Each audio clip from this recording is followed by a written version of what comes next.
storms have really stripped through the river. It's dropped really clear, but it's still cold. The fish are still lethargic. So hopefully, just maybe to try and get a bit more depth and float. Keep them going through. Hopefully we'll find something.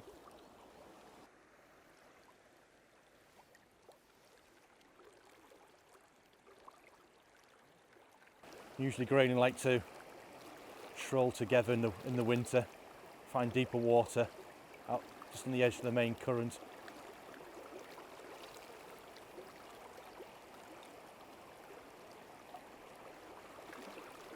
The wading in this river is terrible. I think it's the combination of gritstone windsill and sand and limestone. It just seems to form boulders. It's like cannonballs. I think a good friend, fisherman friend, described it as wading on the skulls of dead fishermen at times. And I know a friend refuses to fish it because it says this river always tries to kill him. But it's not that bad. Actually, this stretches are better than most.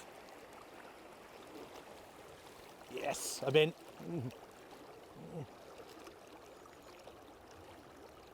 That was it. Just holding it back a little bit in the current, fluttering it.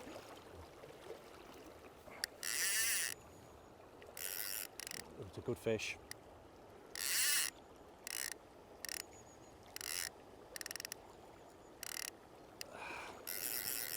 When these beautiful grayling, that when they get into this fast current and they use the big dorsal fins, it's like the sail through the current, like a yacht. It's cutting through it. Oh, that head thump, the big kick.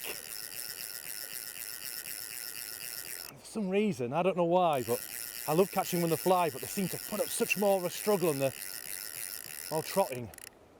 Oh, dear me.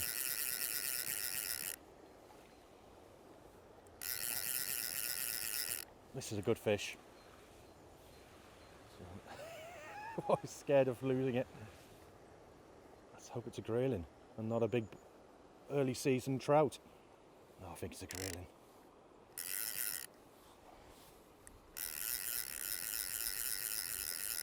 Oh, yeah. Shows a few signs of maybe an attack from a cormorant or something in his past.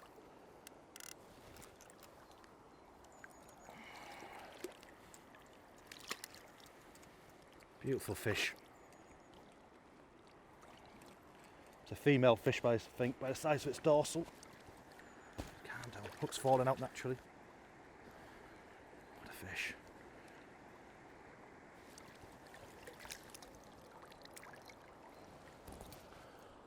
Well, that's a good way of starting the day.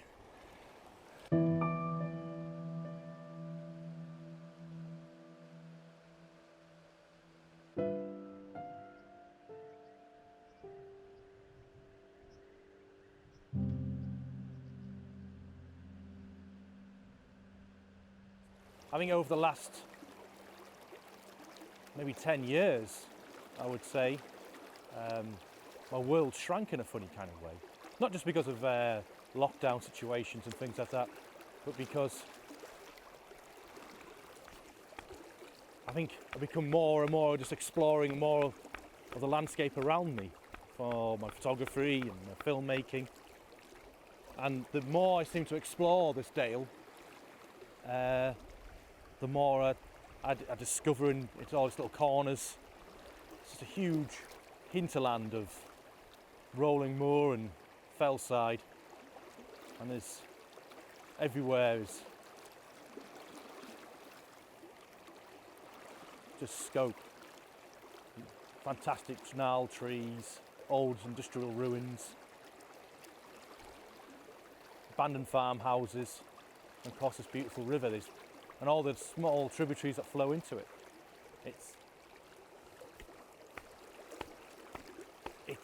It's just an infinitive amount of space to explore, really, in a way. And each time I see it in a different light. Each winter it changes slightly, and I find something new. that I hadn't discovered before. And it's kind of this marginal kind of winter and spring that really draw me, I think. When autumn, winter, spring, the light is, you've got the low lights, you've got the snow or ice, you've got the fells come out in such brilliant colours, contrasts, or the dying, or the heather, and the bracken.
Yeah, that last fish was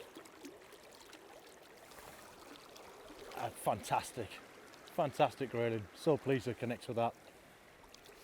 18 inches, beautiful condition, big male fish with a just big striking dorsal, beautiful colours,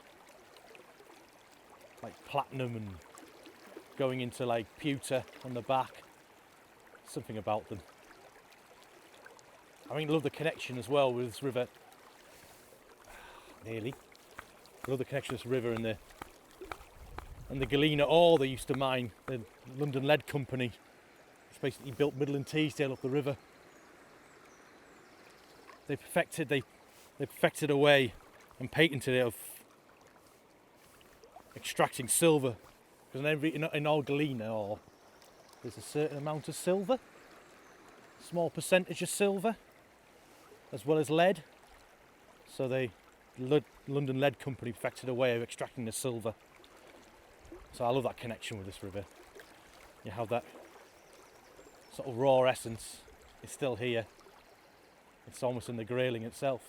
But that was a beautiful fish. The strength of it as well this time of year, with just in tip-top condition.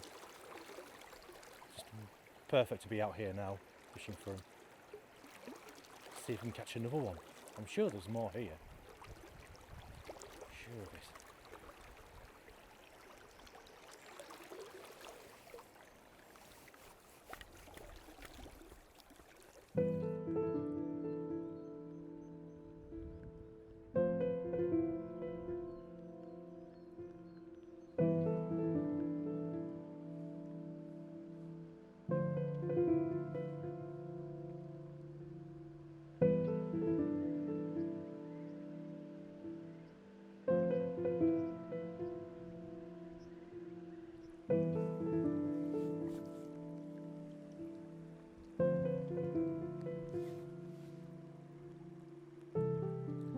I think now the rain's set back in.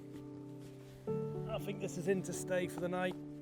Hopefully it won't affect the rivers too much. We can come back tomorrow. And try again. Just one more cast for good luck. I think I'm going to call it quits. Get back home, or maybe call on the pub and have a pint. Try and thaw out a little bit.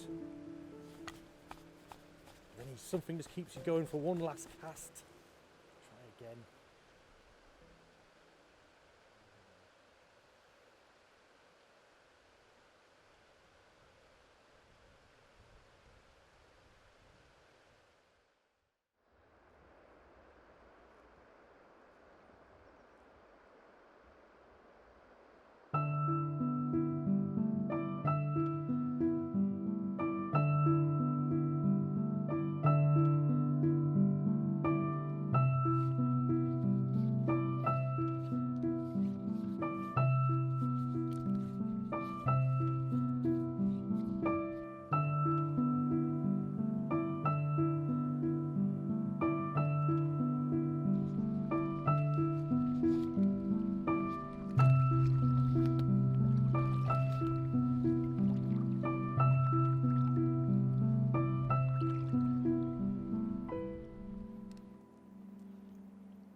Yeah, it's looking fantastic.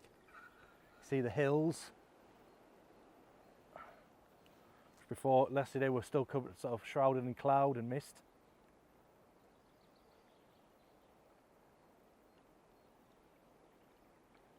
So I think we should have a good day today.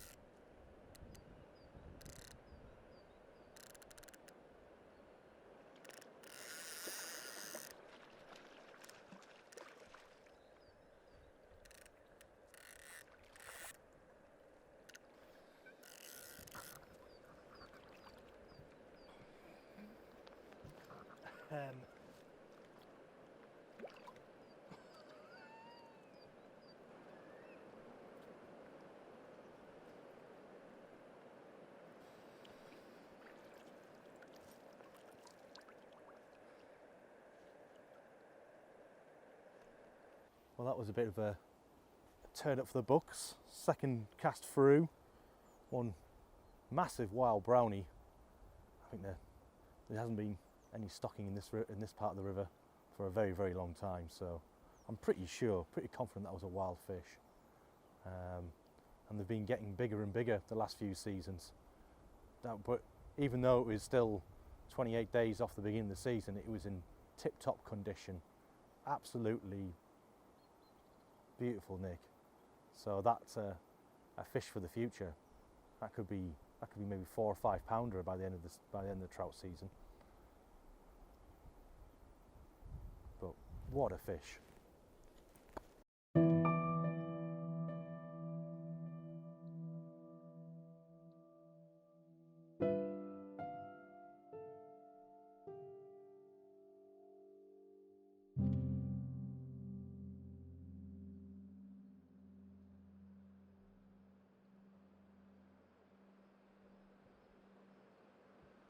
I just can't believe how different today was from yesterday.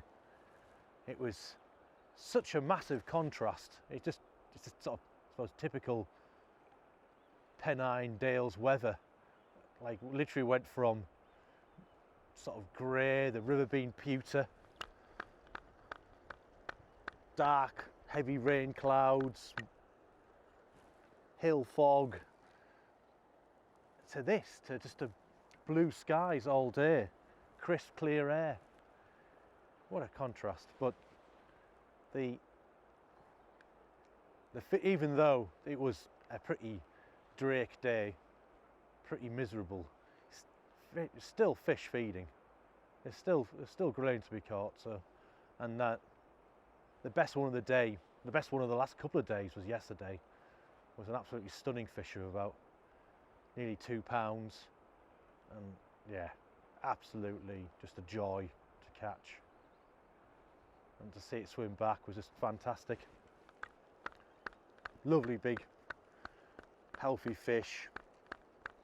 Be spawning in a couple of months' time. Hopefully producing a